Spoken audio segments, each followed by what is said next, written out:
स्वागत है stock news में। आज हम वोडाफोन आइडिया शेयर के बारे में बात करेंगे और जानने की कोशिश करेंगे कि आने वाला जो ट्रेडिंग सेशन है वो कैसा रह सकता है। इसके अलावा इस स्टॉक में जो लगातार एक डाउनफॉल देखने को मिल रहा है, एक जो गिरावट बनी हुई है, क्या ये गिरावट रुकेगी भी या फिर ऐसे ही लगातार इसमें गिरावट आती रहेगी, इन सब पे आज हम चर्चा करेंगे। इससे पहले अगर आप मेरे चैनल पे पहली बार आए हुए हैं तो सब्सक्राइब कर लें ताकि आपको इसी तरह के लेटेस्ट इन्फॉर्मेशन मिलता रहे। तो सबसे पहले बात कर लेते हैं अगर वोडाफोन आइडिया की। आपको पहले मैं न्यूज़ दिखाऊंगा कि न्यूज़ क्या निकल करके सामने आ रही है, और उससे पहले अगर हम एक बात कर लें कि इसकी जो ये जो कंपनी है लगातार जो है लॉस मेकिंग कंपनी रही है, और इस कारण आपको इस स्टॉक में, इस कंपनी के शेयर में लगातार गिरावट देखने को मिल रहा है।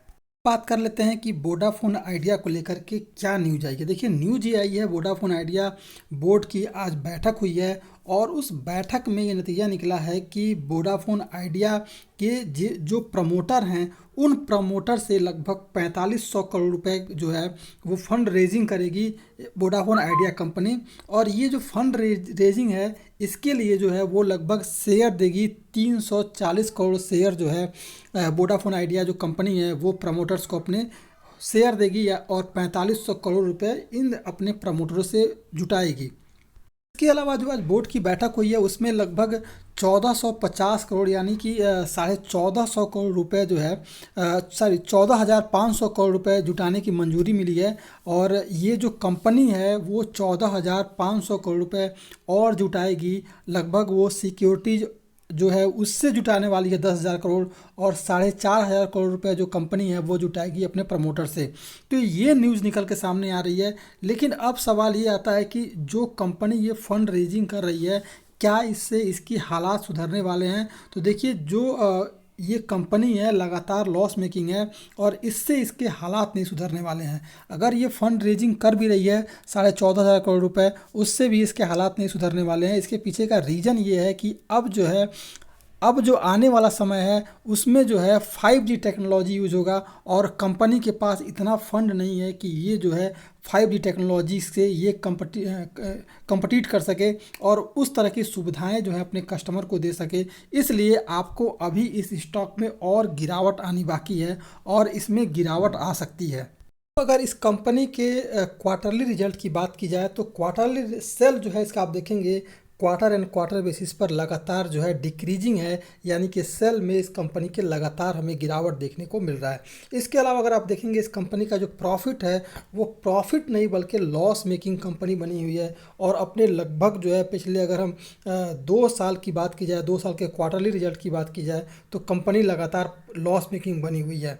इसके अलावा अगर हम बात करें इस कंपनी के ईयर ऑन ईयर बेसिस पर, तो ईयर ऑन ईयर बेसिस पर इस कंपनी का जो सेल है इसमें हमें पिछली बार के मुकाबले थोड़ा सा इसमें हमें गिरावट देखने को मिल रही है। और प्रॉफिट की बात की जाए तो कंपनी को मैंने आपको पहले ही बताया, कंपनी ऑलरेडी जो है आप देखेंगे 1 2 3 4 5 और ये 6, लगभग जो है 6 साल से कंपनी जो है लगातार लॉस मेकिंग बनी हुई है। इसलिए आपको अभी इस कंपनी के शेयर में और गिरावट देखने को मिल सकता है।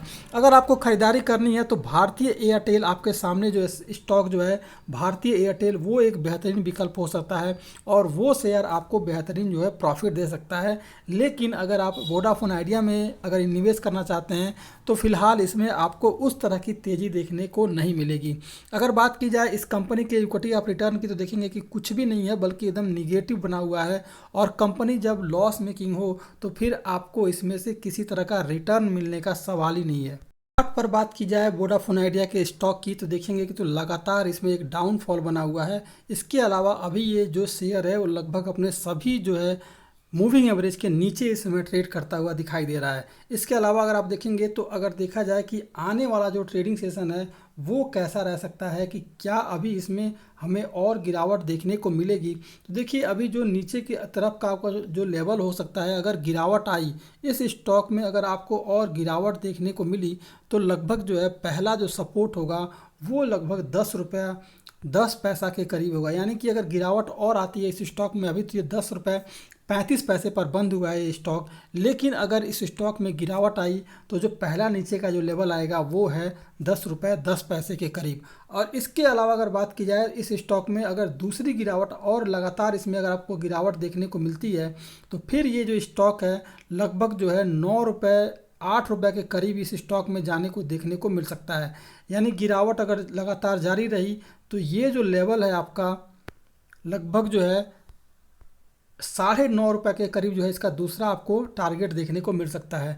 यानी कि गिरावट के बाद जो पहला आपको जो नीचे की तरफ का लेवल मिलेगा वो है 10 रुपये 10 पैसा। इसके अलावा अगर बात करें तो दूसरा जो लेवल मिलेगा वो है 9 रुपया 50 पैसे के करीब। यानी कि इस स्टॉक में आपको एक गिरावट जो देखने को और मिल सकती है। अगर इस स्टॉक में ख़रीदारी करनी है तो आप जो है जब इसका मूविंग एवरेज सभी मूविंग एवरेज के ऊपर ट्रेड करता हुआ दिखाई दे, लगभग ये 10 रुपये 43 पैसे के ऊपर अगर ये स्टॉक ट्रेड करता हुआ दिखाई देता है फिर इसमें ख़रीदारी कीजिए। और ज़्यादा नहीं, इसमें 50 पैसे से 60 पैसे का ही टारगेट लेकर के आप अप साइड और चल सकते हैं।